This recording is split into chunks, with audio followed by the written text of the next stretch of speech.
ഹിറ്റ്ലറെ നാട് കടത്താനോ അതോ കല്ലെറിഞ്ഞു കൊല്ലാനോ?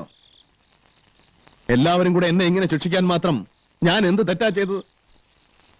നിങ്ങൾ ഒരുപാട് സ്നേഹിച്ചു പോയതോ? അല്ലെങ്കിൽ എന്റെയാണെന്ന് തെറ്റിദ്ധരിച്ച് എല്ലാവരെയും മാറോട് അടക്കി പിടിച്ച് വളർത്തിയതോ? മിണ്ടരുത്. ഇനി എന്റെ പേര് പോലും ആ നാവ് കൊണ്ട് ഉച്ചരിക്കരുത്. അമ്മ മരിച്ചിട്ടും അച്ഛൻ ഉപേക്ഷിച്ചു പോയിട്ടും നിങ്ങളെ നോക്കിയതും വളർത്തിയതൊക്കെ എന്തിനാണെന്ന് നീ എന്നോട് ചോദിച്ചു. അന്നേ കഴുത്ത് നെരിച്ച് കൊല്ലാമായിരുന്നില്ല എന്ന് നീ എന്നോട് ചോദിച്ചു. നിങ്ങൾക്ക് പേടിയാണ്.